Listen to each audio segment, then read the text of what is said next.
Welcome to day 4 of Natural Beauty Summit's Detox Your Lifestyle and Reset for 2022. So we're going into the holidays, and this is a great time to celebrate. And some of us really enjoy celebrating with wine. But what many of you might not know is that there are so many, over 72 types of harmful chemicals that can go into wine totally legally and don't even have to be disclosed on the label. Now, what if I were to tell you that there are wines in the market that are not only incredibly delicious and wonderful and have all the benefits of wine, but they're actually good for you? Well, my guest today, Joel Canfie, is a trained sommelier as well as a natural wine enthusiast. He literally goes all over the world to find the best, brightest, healthful, and natural wines and brings them to us here in the States through his wine club called Unrooted. As we think about detoxing some of our habits going into 2022, maybe we don't want to take wine completely off the table. But today I'm going to show you that there is a healthful and better alternative to the wine that we buy off shelves everywhere that you can take into 22 with you.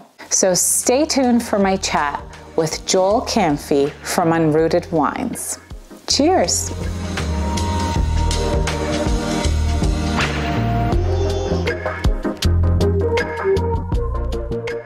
Welcome to Natural Beauty Summit's Detox Your Lifestyle and Reset for 2022.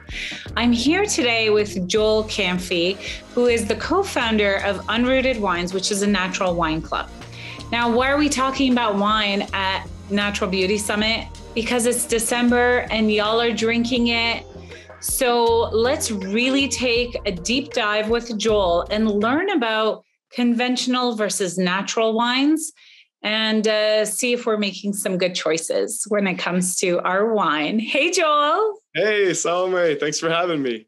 Thanks for joining. This is a topic I'm so fascinated by for so many reasons, but my curiosity really started when I was in Paris years ago. And I was trying to increase my consumption of organic things. And we're having dinner at this adorable little restaurant. And they have this wine list. And I'm like, what is this list of organic, or I think they called it natural wines. Or maybe natural is organic in French. But anyway, so I'm like, what's the difference? And what he was talking about, the maitre d', or I don't think he was a somm, but he was talking about how not everybody goes for natural wines. You can get natural wines in a lot of restaurants because they're so volatile. Mm-hmm, and that's kind of the beauty of it. Yeah.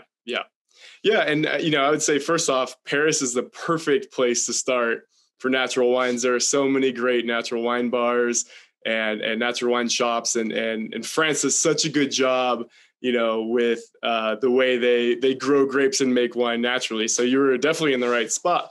And you hit it right on the head. I mean, natural wine, to sum it up, it's wild and it's alive. Yeah.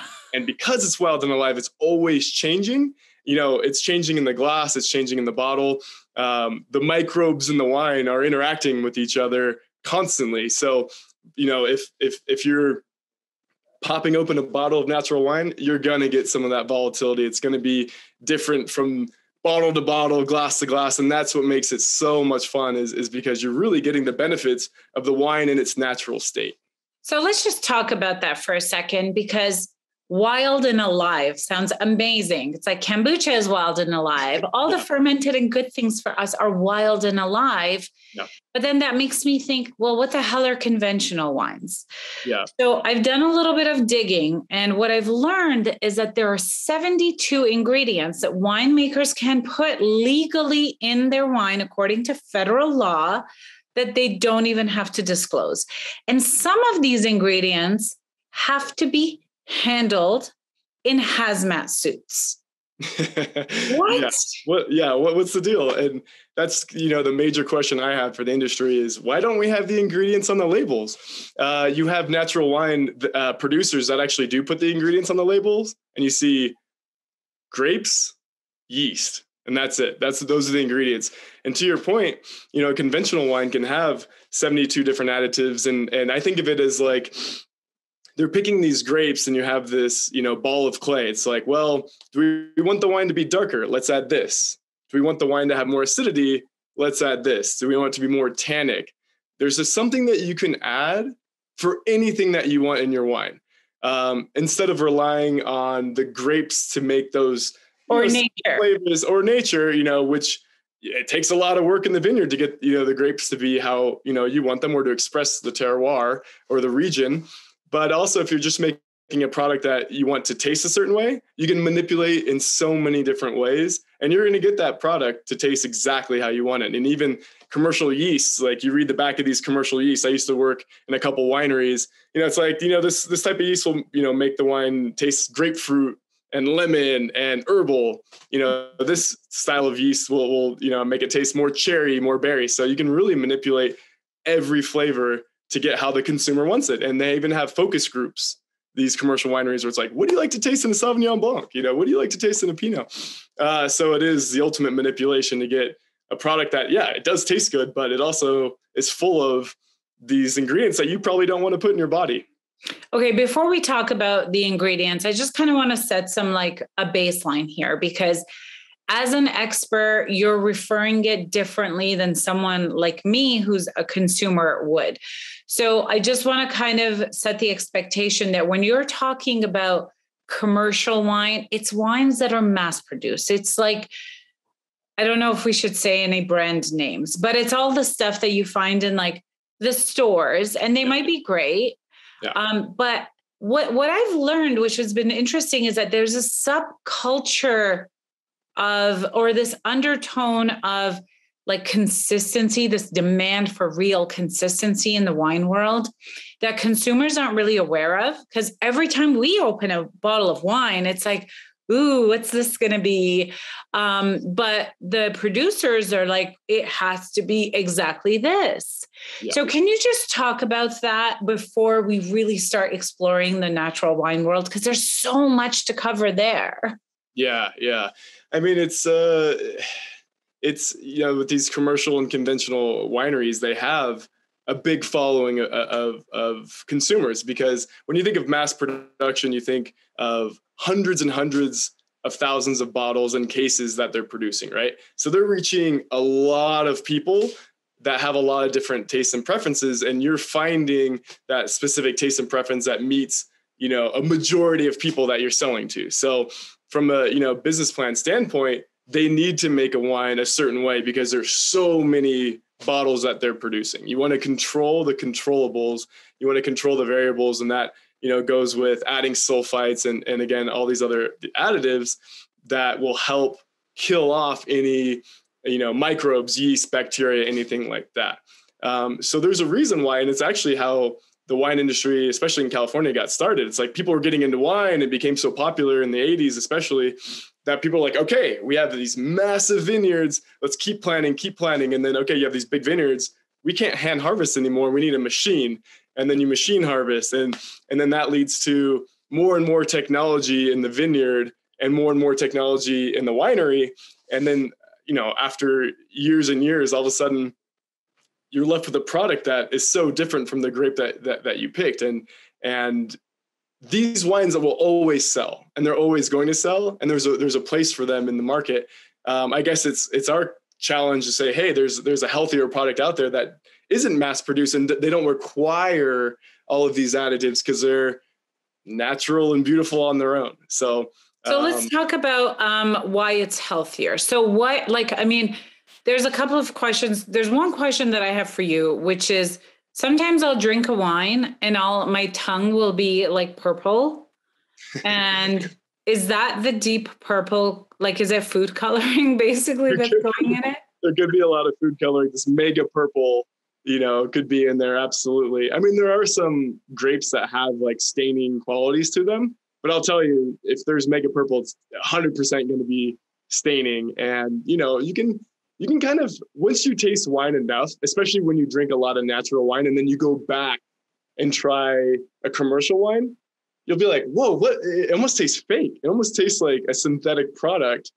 Yeah. Because it's like, it has this like, this weird color staining thing, or it has like this acid that tastes a little bit different, or tannin that's chalky and gritty. And then you're like, well, I've been drinking this and being okay with it for so long. And then you go to natural and it's just a whole different world. So.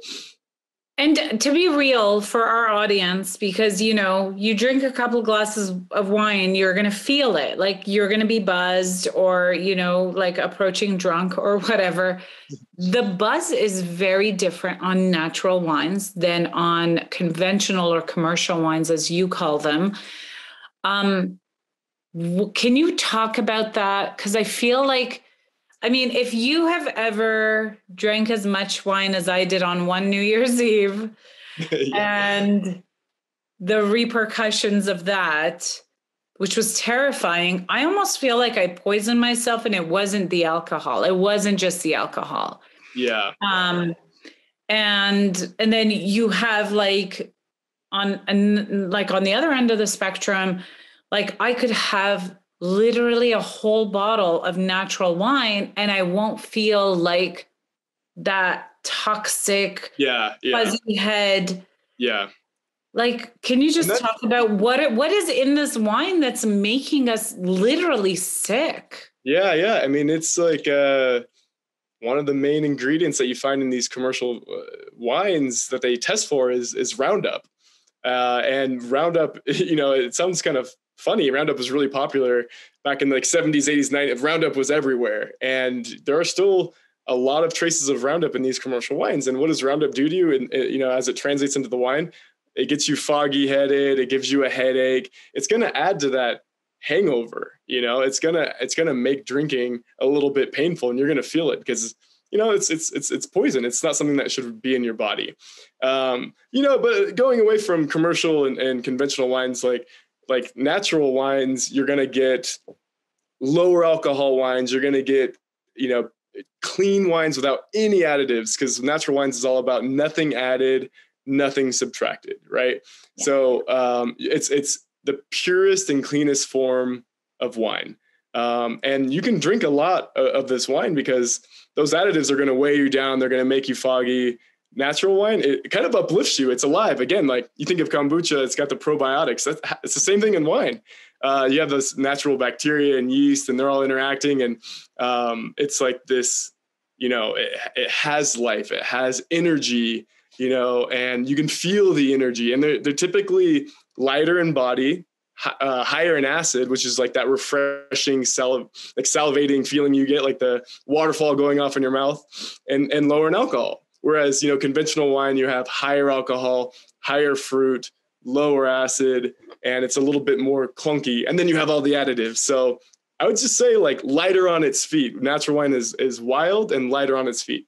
I think you say that kind of from a place of like, you're almost taking it for granted because you won't even touch a conventional or commercial wine anymore.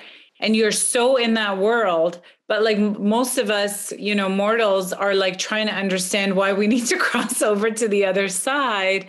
And for me personally, every time I've had a natural wine, it's been such a different, beautiful experience. Yeah. And it sucks that not a lot of people know about it. Yeah. I want to talk about what natural wine is, because there's also this whole spectrum, right? There's like organic, natural. There are wineries that don't even bother labeling it natural. There's biodynamic. We're going to talk about that. But first, I want to show people what I'm drinking. And so my lights were on a timer and my light turned off. Yeah, I'm like, it's really getting dim over there. You go get your light on, and I'm just going to talk about this. So this is one of the wines from Joel's collection in his Unrooted Club. And as you could see, it's like kind of orangey. It's a little bit fuzzy. I haven't tasted it yet, but It smells like spring. It smells like spring rain. Cheers. And I've never tasted orange wine before, guys. You are in for a treat. It's got this effervescence that I didn't expect. It tastes like fruit juice, but like really complex. Yeah. Yeah. And the more you aerate these wines, the more expressive. So swirl, swirl, swirl, and then stick your nose in there, and it's just you'll get ginger, and you'll get lime, you'll get grapefruit. This is a great sushi wine, I think. Oh my gosh. Yes. The fresh fish and rice and ginger goes really well with a lot of orange wines. This one's an Italian orange wine made from a grape called Vermentino in Tuscany. And, it's got like this, like you said, like this kind of like fruit juice quality to it, but also like ginger and herbs and spice. And just like, you try it now and you're like, that's kind of weird. You try that in 5 minutes, 10 minutes, 30 minutes, it's going to keep evolving and changing, which is the beauty of. And it's got these tiny, tiny bubbles. Yeah, that's part of it being alive. There's, that's the volatility of it. There could have been a, slight, effervescence from the yeast and, sugar and stuff like that, but that all will dissipate. I always tell people to ignore your first 3 tastes of an orange wine if you've never had it, because on the 4th taste, you're gonna be like, whoa, what am I tasting here? There's something's very different. Oh my goodness. Yeah. Like I even taste like on this last sip from the first sip, it's totally changed. Yeah. Yeah. Let's see if I can turn on this. Oh my gosh. So let's talk about natural wines, because I think anyone who is like, interested in wine and also interested in their health, this is an area that is so unexplored. Can you kind of define what the natural wine world looks like and why it fascinates you? Yeah, absolutely. The natural wine movement, you have essentially a lot of small producers that make up the natural wine world, because they don't have to make wine for the masses. So they are allowed to do these organic and biodynamic farming techniques and more, laissez-faire winemaking in the winery. And they're making 1,000, maybe 10,000 cases of wine, as opposed to hundreds and hundreds of thousands. So already off the bat, you're getting small production, and you're getting, wines from, instead of conventional farming, you have organics, which don't use herbicides, pesticides, any chemicals, right? Then you have biodynamics, which takes it a step further in the vineyard, where you have this whole ecosystem in your vineyard. Instead of, spraying anything organic in your vineyard for a pest, you have an owl box, and you have the owl come and swoop down and take on any sort of pests. If you need nitrogen in your vineyard, there's certain plants between the rows of vines that you can plant, like nettle, horsetail, to promote certain nutrients that the soil needs.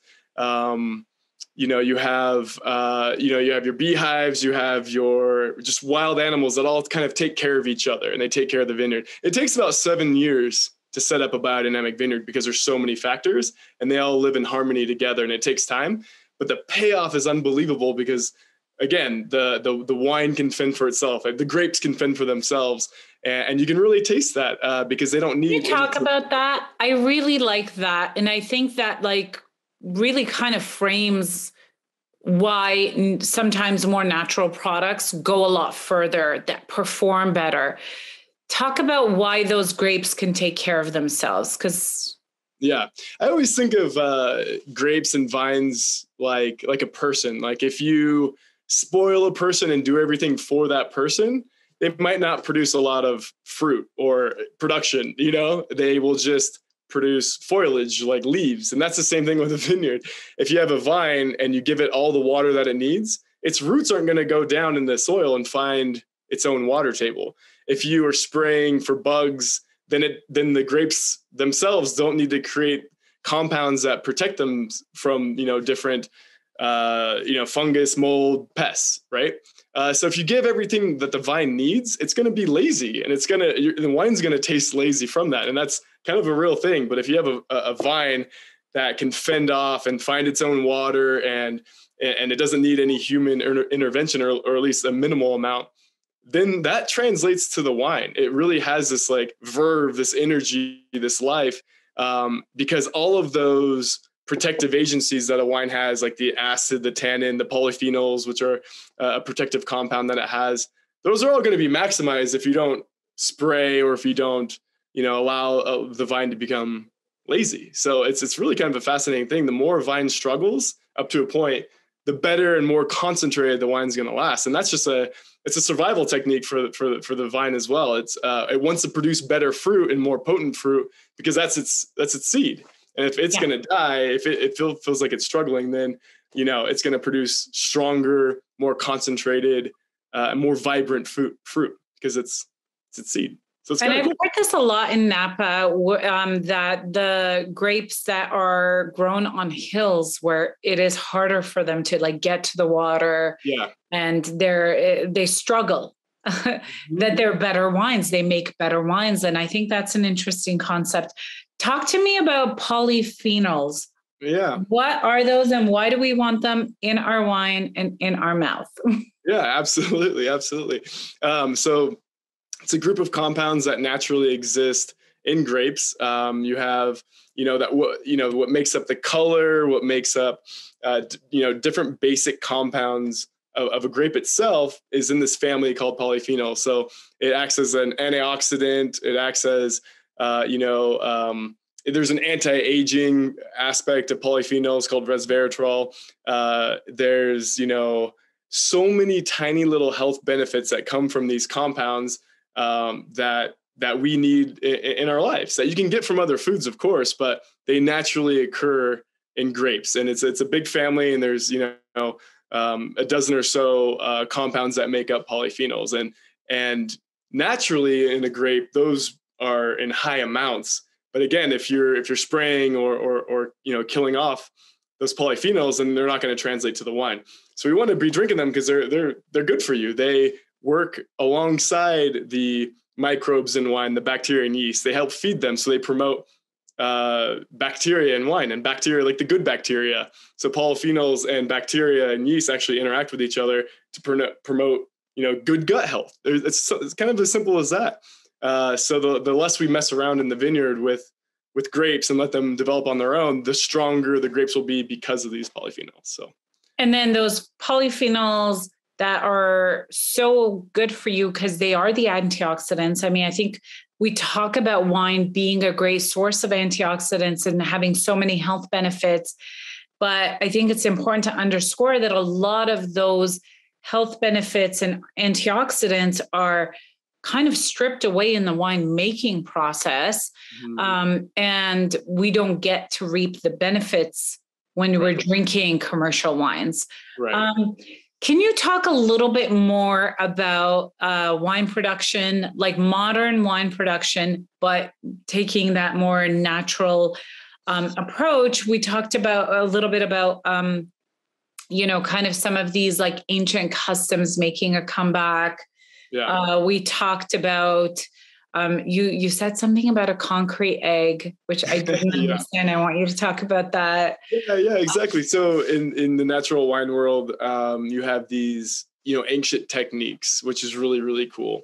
If you aren't making wine with technology, which is like, stainless steel with temperature controlled, and a temperature controlled aspect to it, or, that actually had this thing called this optic sorter in modern winemaking, where you can type in and program the exact size of grape that you want, and it will zap anything else that's not that like that, kind of on a conveyor belt. So modern winemaking, you can get exactly what you want. And then again, going back to natural winemaking and this ancient technique, all of that stuff is going in. So when you're picking these grapes by hand, you're getting, all the stems, you're getting all the leaves, you're getting all of that. And, you do a little bit of hand sorting, but it's essentially not using minimal intervention to its best. So you're getting everything from that vineyard in the wine. And yeah, concrete eggs were a very popular vessel in ancient times. Like they have amphora, which are these big clay pots, or the Georgians call them qvevri. They will bury them underground because it's naturally cool, so you don't need temperature controlled sleeves on the vats. Foot stomping was, one of the most popular ways of crushing the grape instead of, using, modern techniques. There's a lot of different gentle ways to crush grapes now. So it's essentially like natural wine is minimal intervention. So you're stomping on the grapes, you have grape juice, you put that grape juice and skins and seeds into a vat, whether it's made of clay or concrete or something else that's pretty natural. And then you're just letting it ferment. You're not adding any commercial yeast, which, like I was saying, you can add specific flavors to the wine by choosing your commercial yeast. It's native yeast. So what's in the air and what's in the vineyard is naturally fermenting the wine. And the cool thing about yeast and natural wine is that a certain strand of yeast will ferment the wine, maybe 2%, 3% alcohol. And then another one will come over and take over. And then another one, So you're getting all these strands of yeast fermenting the wine and kind of taking turns. It's really, really cool. Whereas is the yeast ambient? It's just coming from the air? Ambient, it's coming from the air. It's coming from the grape skins. It's coming from the vineyard. It's all over the air right now. Like if you and I were to crush grapes in our living room, wine would happen. Fermentation would happen. Wow. Crazy. But the thing is about natural wine grapes is that yeast can thrive on the grape skin.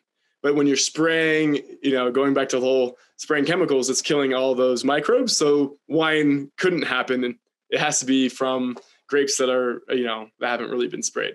I guess what I'm kind of deducting from this is a lot of the wine that we get isn't really wine. Like it was wine and then it kind of became something else. Yeah. And it doesn't really have all of the benefits that wine traditionally has had for like hundreds of years. Yeah. And it doesn't have that kind of like volatility or like there's no exploring because it's meant to always be the same. Yeah. Can you talk a little bit about, someone who, like, where do you even get natural wine? Like someone who is new to natural wines and is like, I want to explore, like, where's a good place to get it? Because you can't really get them in the store. Yeah, absolutely. And also as a follow-up to that, just go right into it. When you do see organic wines in the store, what does that mean? Is that the same thing as natural wine? Is that like the gateway drug to natural wine? Like, how do you see it in your perspective? Right. Yeah. And to your point, finding natural wine, can be a challenge at first, but I'd say staying away from grocery stores is the way to go because they have to buy mass production wines because they have so many customers and clients that need wine. So it's not to their benefit to select wines that might not be around next week. And again, natural wines are small production. I fall in love with the wine. It might not be around again next year because it sells out so fast, right? So you have to go to, again, you can go to a Natural Wine Club like Unrooted, as a good source, or your natural wine shop. If anyone's in a city, they exist everywhere, but cities always have natural wine shops, especially these days. And typically with natural wine shops, comes very passionate wine salespeople that will be like, oh my gosh, you got to try this wine. It's amazing. It's unfined, filtered. It's cloudy. It's got sediment. You get these people that are passionate about these, unique live products that again are very volatile, but fun. And it might not necessarily be called a natural wine shop. It might just be called a specialty shop or like the wine shop or the wine boutique or something like that. But I think the key is like finding the people who are really passionate about it and learning from them, getting recommendations and getting access through them. I love that natural wine clubs like Unrooted are becoming a little bit more common because, it's someone else has already done the vetting for you. And it literally just comes to your door. Yeah, it comes to your door. Yeah. And we tell the story of the wine. It's really fun, hand-drawn, handmade information. They're not tech sheets. They're just like, essentially like, hey, I'm a grape from Italy called Vermentino, and I've had 2 weeks on the skins, which gives me my color, and I can taste like ginger. And, it's very kind of fun, irreverent, high-level information that people can take a couple gold nuggets from. A lot of our clientele have never had an orange wine before. We at Unrooted, the whole point is so good. Wine for the masses, wine for people that just love drinking wine. And it's fun for my job because I talk to these producers, I find these wines, I get natural wine sent to me from all over the world to be a part of Unrooted. And so I can kind of vet this out and then deliver, some of my favorites. And it makes it a lot of fun. And to your point too, if you see organic symbol on a wine bottle, doesn't necessarily mean it's natural, because it could be organic. That means no spraying and chemicals. And then it can be made organically in the winery, but there's still so many things you can add in the winery to make it taste something very consistent. Natural doesn't have a legal definition, which is why it's kind of a term that producers don't really like to use, but you can, talk to your local wine shop and they'll know, because you can taste it if there's any additives. I mean, you taste this wine, it's as naked as the day it was born. Yeah, it tastes like fruit. And I hate to keep going back to kombucha, but I've made my own, so I get it. Yeah. It's got that effervescence. It's got just, it tastes natural. It tastes like a real thing. Yeah. And I think you don't know the difference until you try a natural wine. But one of the things that I've been warned about a lot is, if you get with a natural wine, because it's so volatile and it could go any which way, you could have kind of a shitty wine. Yeah. Is that a thing? That's got to be a thing. That makes sense. 100%. Yeah. Because natural wine by definition is wild and volatile and unapologetic is a great word I love. It's here I am for better or for worse. And that's how the producers say the same thing. Sometimes I open a bottle from the same case and it's terrible. And sometimes it's the best wine I've ever had. So I always tell people natural wine is the best wine I've ever had and the worst wine I've ever had. But typically, again, for my own business for Unrooted, I know some of these producers that go a little bit off the deep end and can taste really, really funky. And I try to stay away from that just because I don't like drinking those wines as much. I kind of if natural wine was a spectrum, I kind of stay in the middle to wild, where it's very drinkable, very juicy, very fresh, very clean, and not too funky. We're oh, it tastes something I don't want to be drinking right now. So I had a wine last night that tasted like dirty pool water. And I'm oh man, what is this? It's a sample that I got from Slovenia. And I love Slovenian wines. It wasn't, because it's from Slovenia, but it just was a little bit wild. And I'm actually drinking the same producer, different wine. This is the Mufi. And it's delicious. So it's kind of a slight wine gamble, but that's how you learn. You're whoa, that was weird. You take the next bottle, you drink, you're that one's perfect. So, and I think that that's one of the benefits of being a part of a wine club is that someone else is kind of doing the vetting for you. And I find that, your wines are a lot more drinkable. I can give it to anybody that's over for dinner and they'll be okay with it. Yeah. Even if they're not into natural wines. Yeah. Versus I feel a little bit more it's taking a risk when I go to a wine shop and I'm all right, I'm going to try this natural wine. So my question to you is, for someone who's curious and wants to explore, but maybe isn't fully committed, how would you approach kind of trying out the natural wine world? Or how would you just approach natural wine? Are there certain varieties that are better or Yeah, I would say that's a great question because, it can be intimidating because it is wine. It is a little bit of an investment. But, natural wines are meant to be fun and wild and enjoyable. So what I would do, and I do this myself as a consumer, is I'll go into a wine shop and say, hey, I'm kind of looking for a juicy, refreshing, not too weird natural wine. Oh, you got to try that. They'll know. Or sometimes I feel going off the deep end, hey, give me something that you wouldn't even drink. Give me something wild and funky and kind of stinky and offensive. And they're oh, you got to try this wine. It's amazing because it's all those things, But again, these are all natural wines. They're all fun and unique for their own reason. Whereas, you can, I actually was in the Somm world. I was going for my certified in advance and I've done the master wine. So I'm trained very kind of classic tradition on wine, like Burgundies, Bordeaux's, and Perfection. I went to Cal Poly and studied viticulture and winemaking. And, I know both sides. I've done the winemaking myself in Santa Cruz. I worked in New Zealand. I've worked in Napa. I've done it all. I've done the natural, I've done the conventional. So I have one foot in both worlds.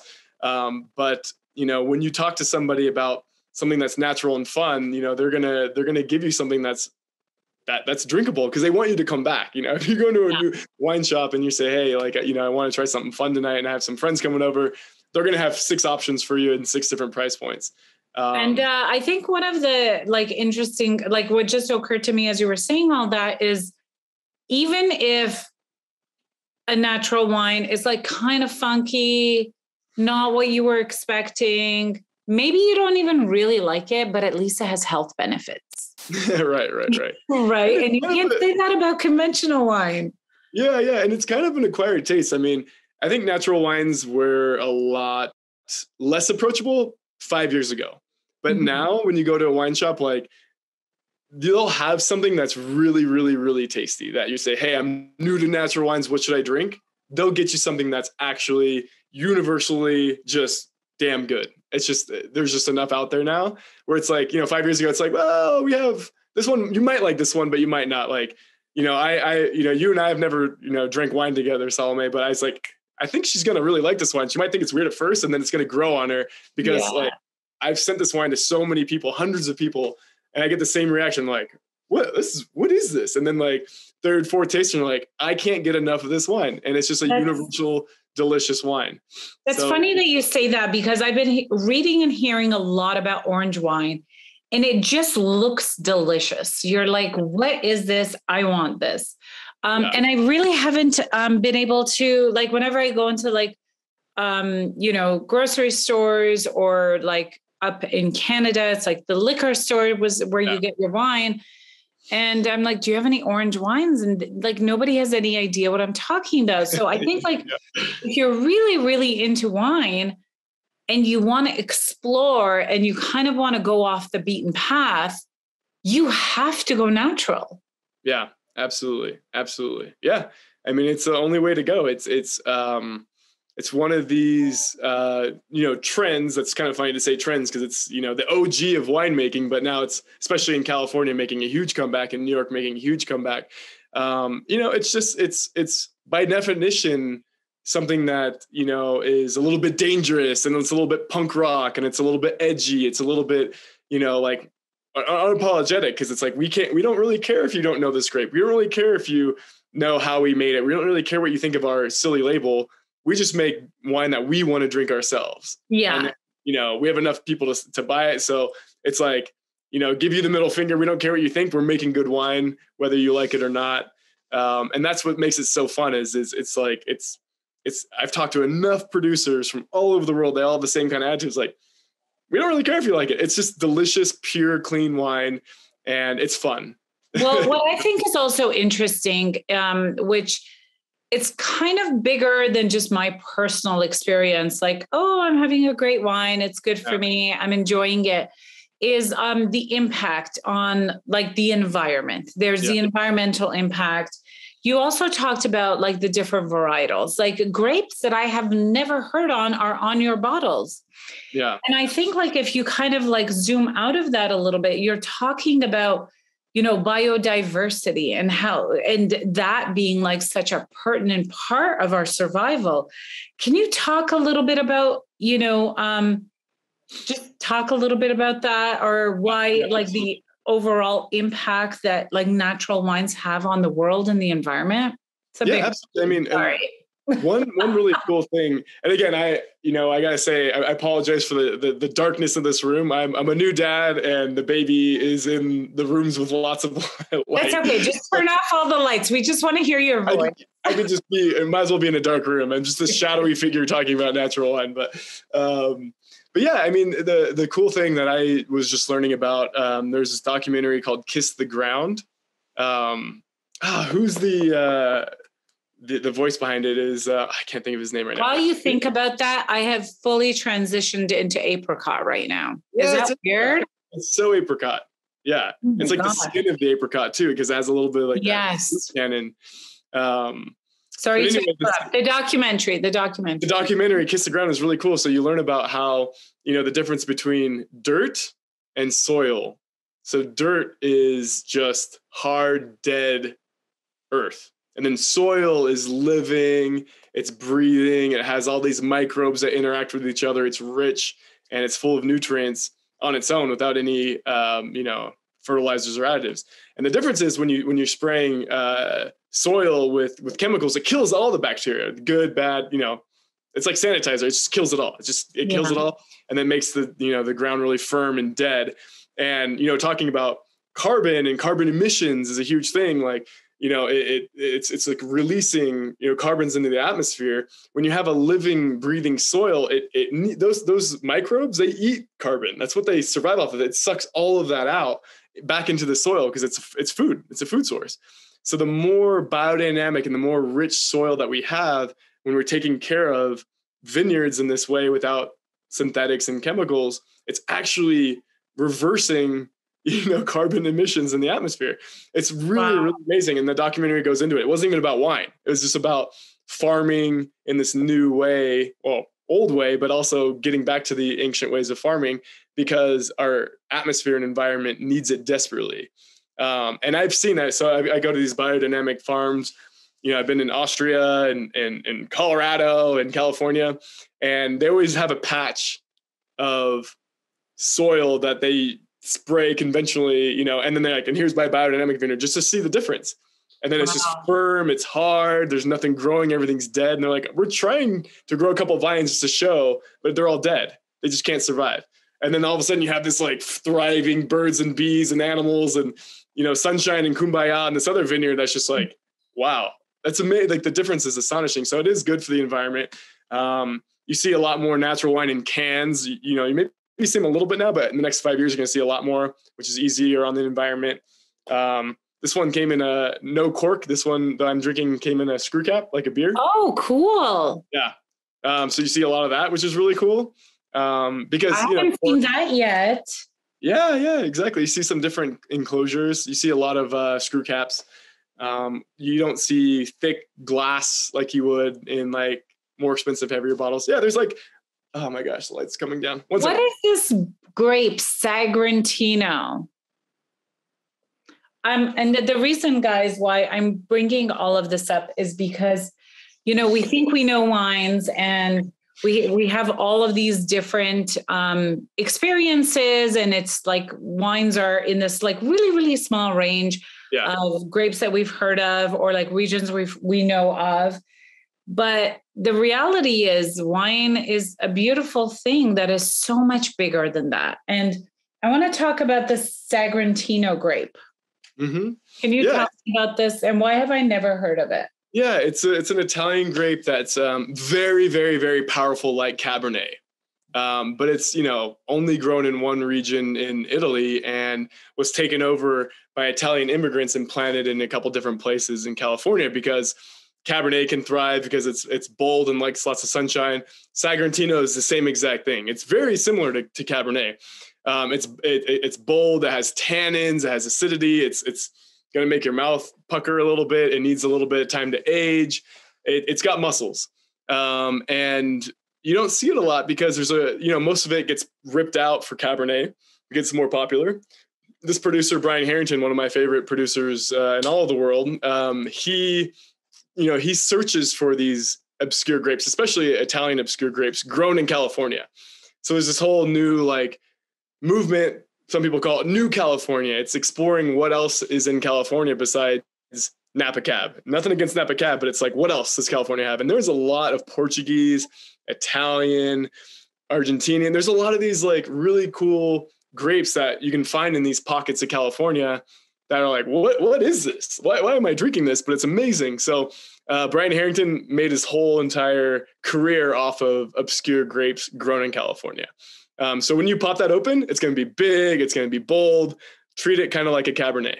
Yeah. One of the grapes that I'm really excited about is the Petit Syrah. I don't think it's that obscure, but it kind of is. Yeah. And there's it's being grown more and more in California. What other grapes are you excited about and would recommend? Yeah. Petite Sirah is a great grape. It's one of those grapes that's typically used in blending to make the wine darker because it's got such a dark skin, and it's just like really, I mean, talk about a healthy wine. Petite Sirah is just chock full of these polyphenols because it's such a dark grape. I really like Gamay, which is on the other end of the spectrum. It's kind of like Pinot Noir. You see Gamay in California a lot, and you see it in Oregon a lot, which is really cool. And it's a really trendy grape in the natural wine world right now because it's like so high in acidity. It's like so mouthwatering that, again, it can age a while just because it has natural acidity, but it's also just so refreshing. It's like a poolside chugger. It's so good. There's a French grape called Val de Guy, which is a kind of obscure grape that producer Michael Cruz likes to play around with in California. I don't know. You'll get all these in Unrooted, which is cool. That's how I learn about all of them. Is I'm doing this research and I'm like, hey, I got a new theme because every month is a new theme. So I'll do I love it. Spanish wines. I'll do Italian wines. I'll do celebrating female winemakers. I'll do all underground wine, like made underground, or Eastern Europe, or Transylvania, like vampire wines, all wines from Transylvania and Romania. And I do for all new members, they get the new California shipment. And it's exploring what else is in California. So I get to explore with our members of like, whoa, it's not Cab, it's not Pinot, it's not Chard. Like, what is this grape and how did it get here? So it tells the whole story about how it got here and why you're drinking it and what makes it so unique. Okay, I would love to know. Last question about the wine club, because I think it's important to know because wine club is kind of not everywhere. I think if you're in California, we see them everywhere, but what is the frequency that you recommend for someone who's like exploring? What if someone loves a wine? Can they just get a case afterwards? Yeah. Like, how does it work? Tell me. Yeah, absolutely. It's one of those things where you get 4 bottles a month and you can do every month or every other month. And if you like a wine, you can buy it on our shop. And it's something where it's like, you're going to try things that you've never tried before. You might like 3 out of 4 or whatnot.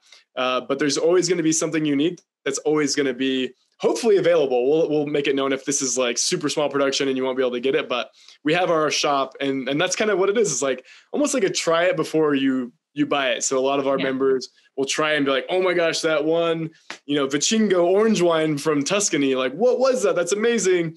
I need a case of it like this week or whatever. And we'll ship it out. So, and we get that all the time. I mean, this particular one that you're drinking, I couldn't keep enough of it because like the moment people got it, I got emails, out Send me everything. It's crazy. So it's always available, but again, you're getting that one restocked soon. Yeah. Yeah, absolutely. It's, today is Monday. It's be there by Wednesday. Yeah. So. Oh, perfect. Okay. Yeah. I panicked a little bit when you said it's out of stock. Yeah. It was. And I just realized, I was like, do you have any more of this? So we have plenty of it now. Yeah. Okay. So I think in conclusion, I think drinking is a great thing to do during the holidays and whenever, but think about what you're drinking, what you're putting in your body, the environmental impact of that, the health impact of that. And just also, but let's get excited about wine again and have fun with it. And it's like, oh, I love that bottle. And I always have that is kind of getting old, and it's about exploring and having fun with fun wine. Yeah, it's really fun. And it's something that doesn't take itself too seriously, but it's a serious product, which I love because anyone can get into it. And again, I always have a bunch of these wines, in my house, and all the labels are just so much fun. They can be, they can get very kind of lewd and kind of crazy to just oh, my 3-year-old daughter scribbled and then I made that my label, so it's meant to be fun. It's meant to be kind of silly, but then the product itself is whoa, this is amazing. So it's taking the pretentiousness out of wine. It's making wine fun again. And I always, again, my mindset is trying to find the best table wines around the world. Yeah. So I'm not looking for a wine that's going to age 100 years. I'm not looking for a wine that's going to be 100 points, Robert Parker. I don't care about any of that. It's about what's fun, what's interesting, and what's the story behind it. Did the dog help crush the grapes? And, do they have sheep in their vineyards? And, is there a werewolf in their basement? Like, I don't know, like whatever, like all these like kind of funny, unique things always happen in this natural wine world, because they're not trying to sell you on a big chateau or new oak or all these other stuff. It's just about like, we're wild, we're crazy, we're having fun, and this product is serious, but it's also something that you've never tried before, and it's going to be wild. So, and I think that that's one of the things that like natural wine is doing for like people too. Because I remember there was a time like, when you go to a restaurant, you're going to order your wine, you better like know what you want, and you better have like understood, and that's not the case anymore. And I like that it's debunking that like snootiness around wine, because it's so unnecessary. It's all about like, we're such a global society. Like, I love the idea of being able to like try something from Slovenia that I wouldn't have otherwise had access to, but now I can, and I can just enjoy it. And it's not about, having like a master's degree and what wine is from where and what year was good, like exactly. It's so intimidating, and like I haven't thought about a year or vintage in so long, because like all this wine is within 1 to 3 years, and it's going to be meant to be consumed fresh, and that's what I like about it. It's fresh wine. It should be on the table again every night. It's just like, again, whether or not you fish bottle or not, it should always be salt, pepper, and natural bottle wine. It's something that is, again, it's light impact. It's healthier. It's got good things for you, and it's typically lower in alcohol. So it's not going to ruin your next morning when you have that Zoom meeting at 8 a.m. You're not going to feel completely trashed unless you have like 3 bottles on your own. I can totally attest to that. There is no hangover with natural wine. Even if I drink slightly more than I should, which sometimes happens, it's been really, really refreshing to have this very different kind of experience. Thank you so much, Joel. It's been so fun. We're going to include all the links in the show notes. Cool. If there's any references that you want, like that documentary that you mentioned that we can link, that would be awesome. Woody Harrelson. It's Woody Harrelson. He's such a good voiceover. Oh, it's a great voice.